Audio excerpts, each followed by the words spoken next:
Welcome, trust builders. I'm Sue Dyer, and this is Lead with Trust, where we explore how leaders can build their business on a foundation of trust and reap the rewards of becoming the top performer in their market. Leaders that understand how to use and leverage trust are uniquely positioned to disrupt their industry and dominate their market. Distrust of businesses and business leaders is at an all-time high. Trusted businesses must have trusted leaders, and your team, your customers, and your vendors are waiting for you to step up and elevate the level of trust in your business. My hope is that this podcast can help you start your trusted leader journey.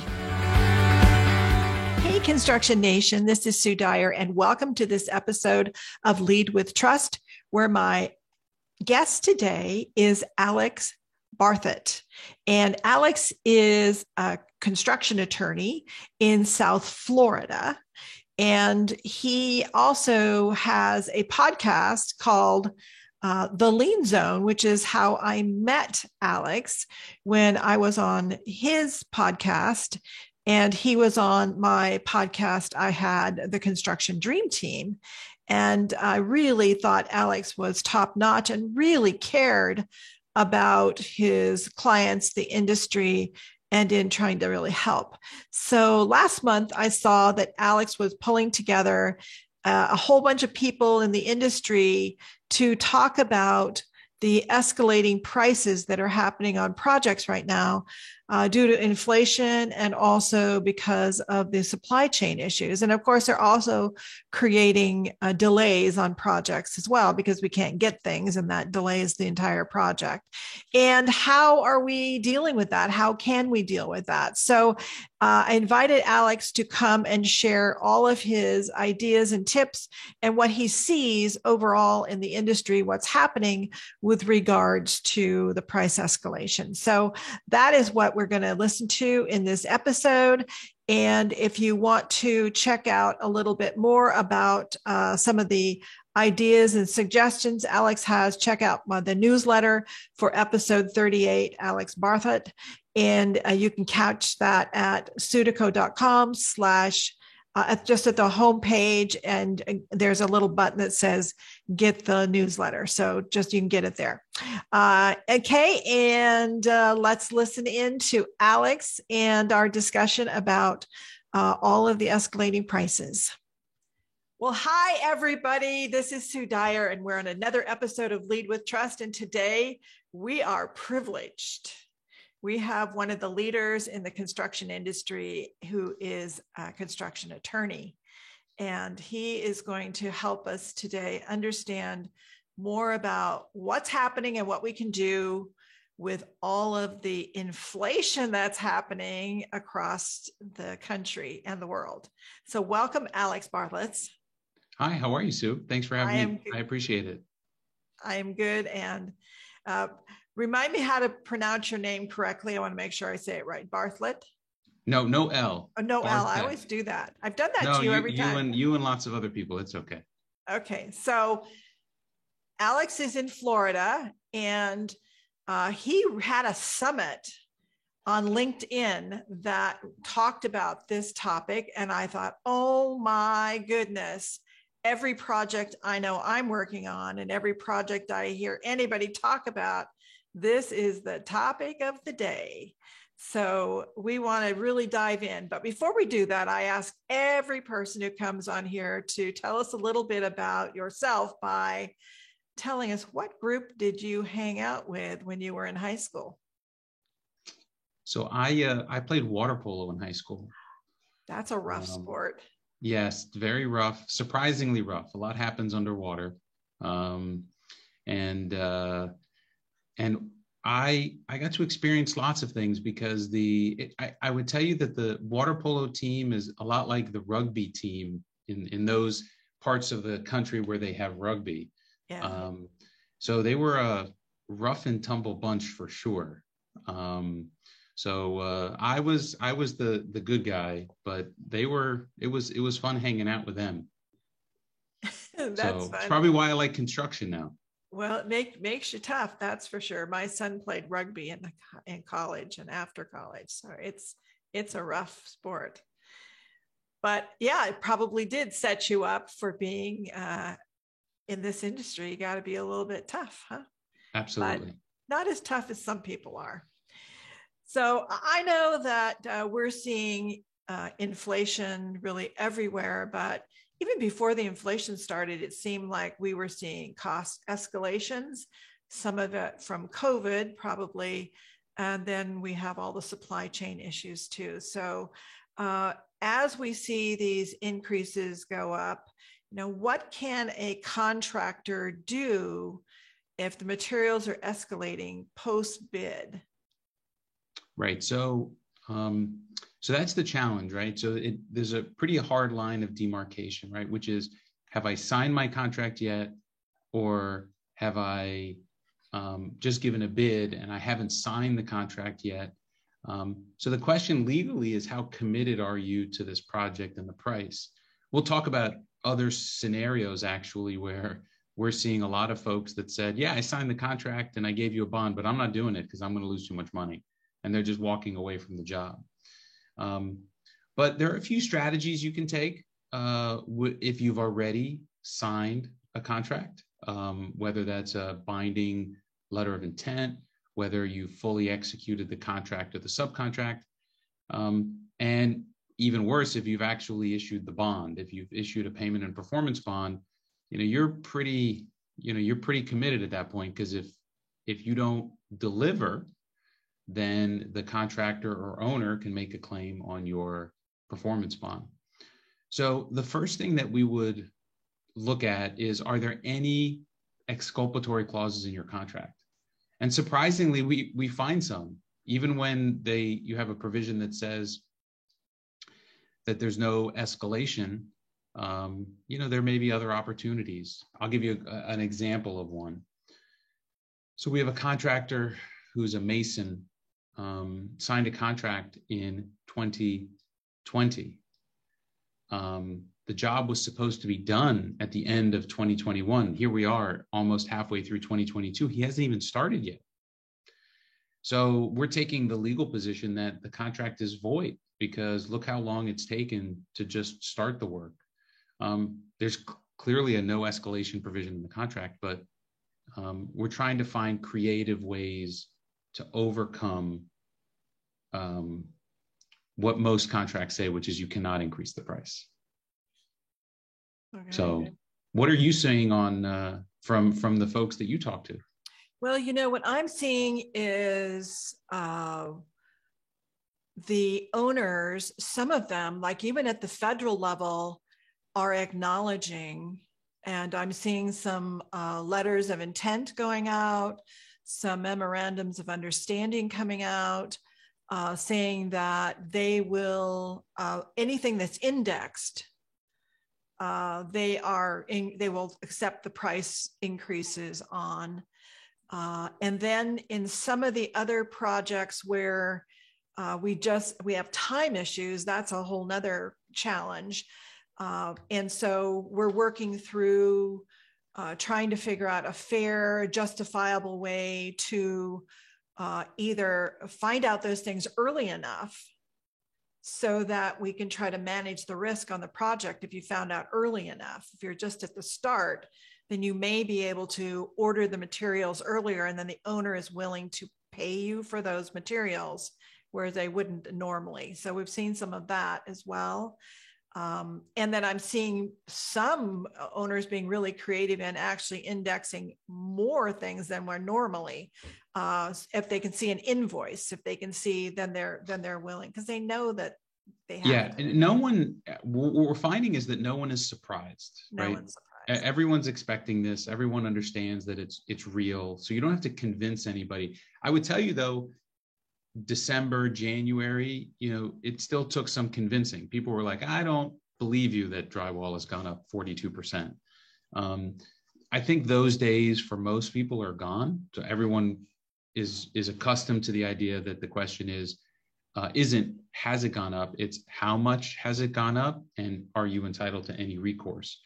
And documentation I have found to be the number one driver of properly convincing or asserting a convincing argument to someone that you're asking more money for. So the real key document that unfortunately a lot of people don't have is, do you have a firm quote at the time of bid for whatever it is you're asking for more money for? So for example, if you're the drywall contractor, if we take my example, do you have a quote from the drywall supplier that said, this is the price for drywall? Even better, did it say, this is the price for drywall for the duration of the project? And you have that in writing on their letterhead as a firm quote. You know, what I have found is that most of our clients,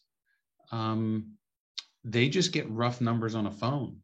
They'll add a contingency percentage, so they don't actually have a lot of backup. But for, you know, this is of course different with like heavy equipment, like a generator or AC units, right? Typically those are going to come with a quote of some sort, but just standard stock material, you know, CMUs, ready mix concrete, rebar, plywood. I mean, you're not, when you're bidding a job, you're not getting quotes for all of those component parts. Yeah. Firm quotes usually. But the more documentation you have, the better off you are at convincing someone that, you know, you used this number at the time of bid, and here's the current number, so you should pay me more money. That makes a lot of sense. So, yeah, especially if you're bidding now, it's still escalating. So, you know, be forewarned, do your documentation. If you're on a project and, you know, it started a year ago, maybe a year and a half ago, and it's a 4-year project, then, you know, got any ideas for those folks?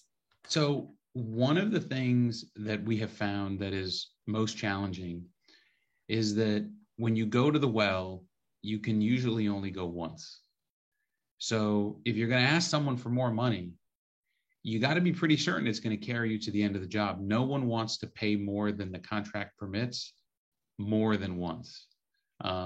So to the extent you have an issue, I'll give you, you know, to take my prior example further, you know, the client that I told you that bid the job in 2020 and it was supposed to be done in 2021.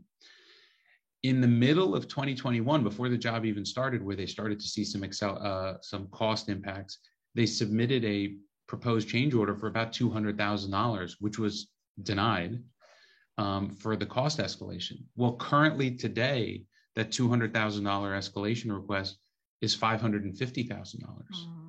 So it's, you know, had they actually approved and accepted the $200,000 in late 2021, they'd still be underwater to the tune of $300,000 now. So, yeah. So my advice is, if you're going to make the request, be certain that that request is going to get you to the end of the job, because it is very hard to ask for it a second time. And okay, so let's flip over and talk about owners, because, you know, they're in kind of a similar place in that they've got this much budget and they've designed it to that budget and they've let the project, I'm going to assume low bid or a maximum amount of dollars, not to exceed amount or something like that. And even if it's design build, they still have a budget with a certain amount of money. You know, how do the owners navigate this? So it's not that I'm not sympathetic to owners, but there is a bit of a distinction. And that we see is the fact that almost all, it's not all, and there's definitely going to be some scenarios where this is not true. Almost all owners are seeing a increase in their pro forma because of the current state of the economy that in some degree is matched with the price increases. So When a contractor bid a job for $10 million and has lost all of his profit and then some because of cost escalation, we're not seeing the same thing on the ownership side, right? So that job that had a pro forma for an apartment complex, a condominium, a rental warehouse, those owners are typically seeing higher rents than they were when the job was let because of the state of the economy. So there are ways for owners to receive some additional benefit in exchange for paying a little bit more than maybe they contracted for. That's in the private sector. What about in the public sector? So our clients that are asking public owners for more money, typically they're able to do pretty well as long as that amount falls within any prearranged contingency. They're not nowadays. Though. No, unfortunately. Maybe that's what the owners need to do is bump up their contingencies. We're seeing that, by the way, in new contracts that are being issued, we're seeing a dual contingency, the contractor's standard contingency, and then a price escalation contingency. But as far as private owners, our clients that are making requests to private owners generally are seeing the worst return on their request. Either the request being denied or the requests being funded, but at a far lower number. And as you can imagine, right, you have these government employees that are managing these jobs, in charge of these administrative offices for whatever division of the public entity. And for them to get more money beyond their contingency, they typically have to go to their superiors, whether that's the Board of County Commissioners, the school board, whoever it is. And that's usually a tough sell.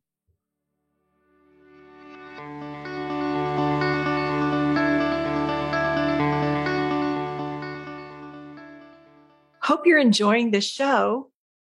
Every time you and your team step foot onto a construction project, you bring your business culture with you. For any construction project to succeed, there must be a high trust culture. It doesn't matter if you're in planning, design, construction, or startup phases. The more trust you bring and build, the better your results. I've created a free resource for you, the Trusted Leader Profile, so you can know exactly the level of trust you bring to your business and projects and what you can do to boost trust. You can grab that at sudico.com/profile. That's sudyco.com/profile, PROFILE. And I hope that you'll remember that always high trust equals high performance, and it really depends on you. Now, back to the show.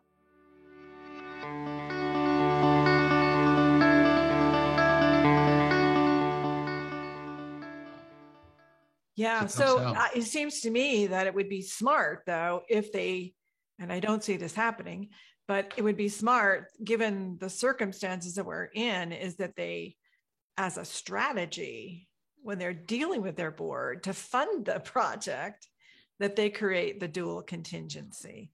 And so what we're seeing now is jobs that are in the pipeline that have not yet been let. This conversation is open. Like, people are having this every day. This is not a surprise. This is not a shock to anybody. No one's trying to sneak anything past anyone. So these conversations are front and center for current jobs. Where we're seeing a lot of the friction is on prior jobs, because, pick whatever trade person you want. For the most part, unless they are absolutely certain that they're not going to be hit by contingencies, escalation, they're putting in a cost escalation provision in their contract. Yeah, when they bid it, they are putting some in there. Absolutely. Yeah. Absolutely. The owner needs to do that too, because right now you don't know what it's going to be. And the contractors are going back to the sub saying, are you sure you can bid this price? Are you sure? Like, the contractor doesn't want to find him or herself in a situation where his plumber walks off the job. Yeah. Even if you have a bond on the plumber, who wants to go through that hassle? You want to finish the job. You don't want to make a bond claim. Yeah. So the other thing we're seeing, which I don't know if you've experienced this. I've never seen it. Bid bonds on private jobs as a way to commit subcontractors to honor their price when they bid a job. So, for example, you got a $50 million project, and it's got a $8 million electrical package. You're going to have your subs issue a bid bond, because what you don't want to do is have them give you a bid, sign a contract, or give them a bid and then they won't sign the contract. So, bid bonds are common in public work, but we're seeing them actually pop up in private work now to keep people committed. That's very interesting. Yeah. I know the other thing that I'm seeing along with this price escalation, which, we've got price escalation and we got inflation now too, which we got like these double whammy on the pricing. The other thing I see is the supply chain issues. And of course, it comes back to time and is it compensable? Is it non-compensable? I've been seeing a lot of arguing over that these days, especially on projects that were let prior. And now, like you said, you had a project that was started in 2020, was supposed to be finished in 2021, and here we are now. I have many projects like that, and they still can't get some of their components. Now, a couple of we were able to carve out that piece or figure out a way to substitute it in some manner, but that isn't the case on a lot of projects. No time. So when we propose a price escalation provision to clients, we cover both time and money, because the allocation, quotas, shortages, or complete unavailability of products is a real problem. It is a real problem. We have roofers that can't get insulation for 12 months. So how do you do a job if you can't get roofing insulation for 12 months? Yeah. So I have another client. There was a certain kind of nail he needed, not anything special, just couldn't get them for 6 weeks. So 6 weeks, that sounds pretty good. Right? But think about it. It's something so small. It's usually not like, well, we can't give you your generator. Yeah. It's some small component that is delaying your ability to move forward. So everything becomes an issue, even when it's small, if it's stopping you from doing work. So you're seeing this on lots and lots of projects. Overall, how are you seeing it playing out for the most part? Maybe there's different buckets, but how are you seeing it play out for contractors in general? The most succinctly I can explain it is we are not seeing any significant litigation associated with it. We see it all getting worked out difficultly. No one is happy.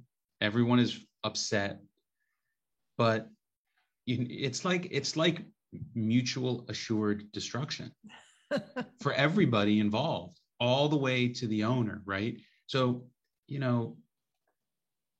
the easy answer is to say, I'll give you another example. We have a job, we represent the contractor. It's a $75 million active adult lifestyle community that's being built on the west coast of Florida. They bid this job at the beginning of 2021. It was signed to start in the middle of 2021.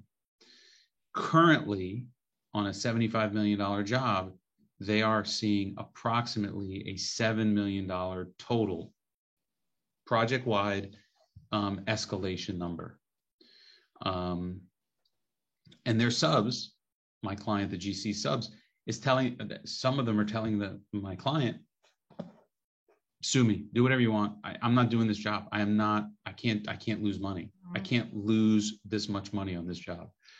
So even if we were to pay them the escalation they want, that's still cheaper than if we went out to the street today to get a new number from somebody else, right? So even though they want more money, it's still less than what it would cost to get someone else to do it. Also, it's not so easy to find people to do it. So you may not find someone to do it, or if they can, it's going to take even longer. So you think, oh, well, gee, that's a real pinch on the GC. And what I told my client was, it's no different between you and the owner, because what is the owner going to do? If you say, I can't do this job for 75 million, right? I need 82 million. If you went to the street today to price this job, it'd probably be 90 plus million. Or maybe more. Because so, and who's he going to get, and who's he going to get to do it? So they have to work with you, right? No one wants this project not to finish, because that's the other thing. They're charging higher rents today, or they can command higher rents in this facility more than they could a year ago. And likely, if everything continues, who knows, probably more when the project is done. So they're going to make more money. So they recognize that they have to work this out. And by the way, this is a contract that has an entire paragraph, 10 full sentences of how the price cannot change no matter what. Lists all the reasons the world can come to an end. It doesn't matter. Your price is your price. It will never be different. Yet, I hear that so many times. I'm just chuckling. but everyone is negotiating. Yeah. So I at a high level, people are begrudgingly working it out, stressfully working through it. Correct. Yeah. Because the option of not is far, far worse than not working it out. Well, it seems like, and this happens on most projects at some point, the convergence of the business decision, it's just happening earlier. Yeah, with one exception, at least what I see, right? Because, we are a construction litigation firm in South Florida, right? So there is no shortage of construction-related disputes in arbitration and litigation. They happen all the time. They will continue to happen. I think the reason we haven't seen litigation on this front is because there's too much at risk. If you could get another contractor to finish the job, and you could pay at or about the same number, or even a little bit more, you would do it. You cannot get the contractors to do the work. They just don't exist. So, I'll put it in a tighter focus. We represent one of the largest shell contractors here in South Florida.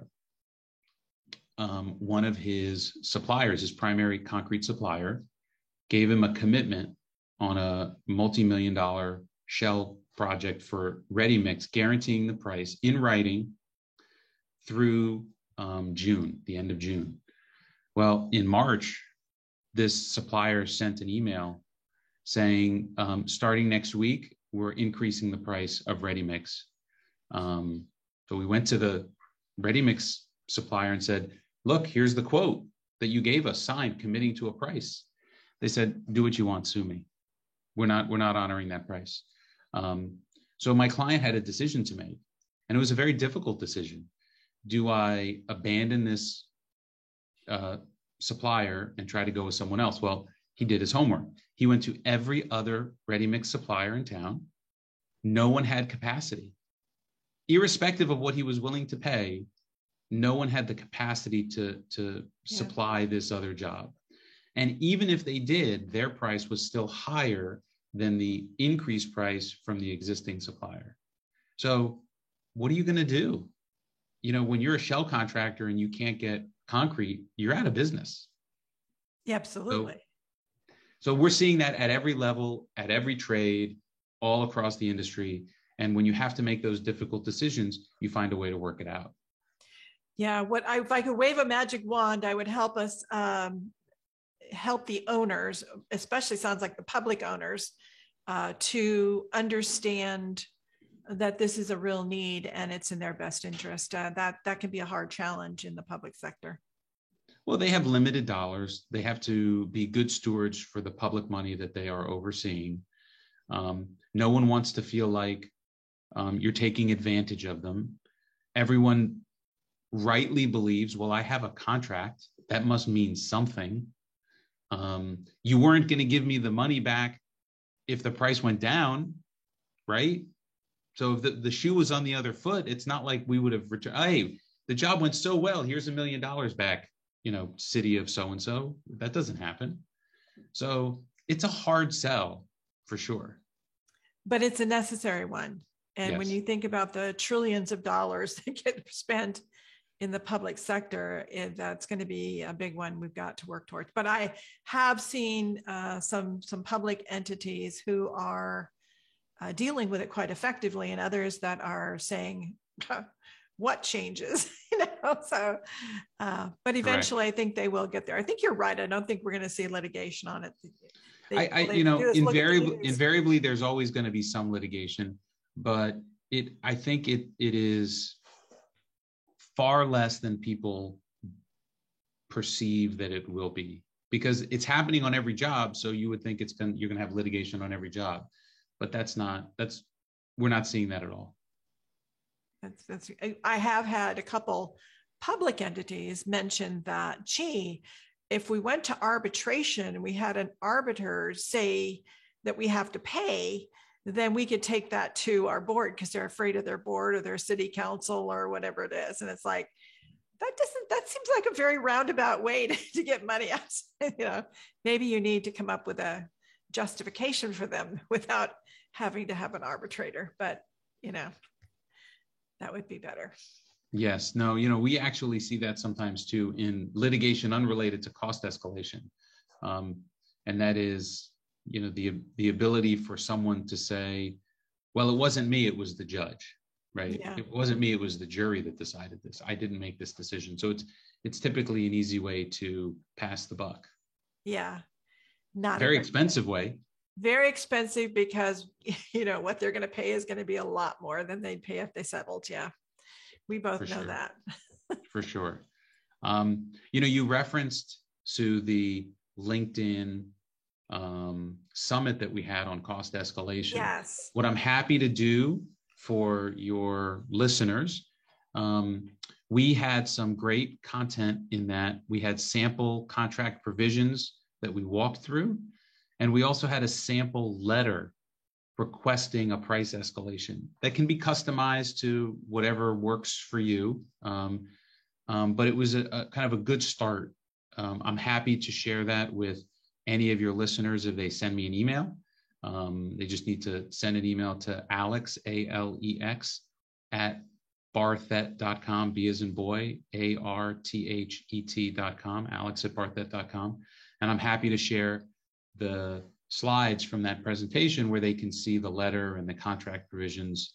It's nice to talk about it, but it's another thing if okay, well, here's actually a contract provision I can put in my contract, or here's a draft letter I can use to make an escalation request. I really appreciate that. And I'll put that in the show notes too. So it'll be there for anybody who wants to see it, and they'll get caught up in the search engine. They'll see it that way too. Yeah. Great.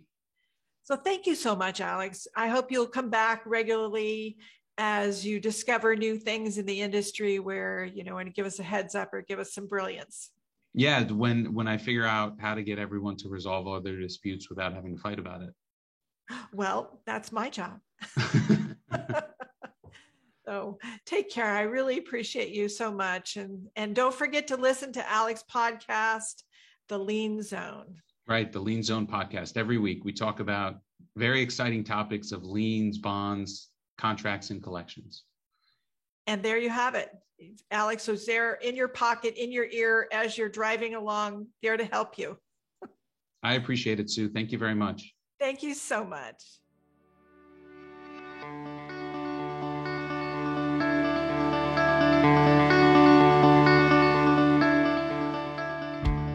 Okay, Construction Nation, I hope you enjoyed today's episode of Lead with Trust. Will you do me a favor? If you think this episode can help anyone on your team or business, please forward it to them. Please subscribe so you don't miss an episode. And your honest review, hopefully 5 stars, is much appreciated. Every leader who learns how to build their business and projects on a foundation of trust is going to reap the rewards of greater productivity, attracting the best of the best, enjoying your business more, and doing things you thought were impossible. If you want to know where you are in your trusted leader journey, I have a free resource for you. Please just go to sudyco.com/profile, sudyco.com/profile. And you can grab it there and find out where you are on your trusted leader journey. And so that is a wrap for today. Can't wait until I get a chance to hang out with you again next week. And until then, have a great day.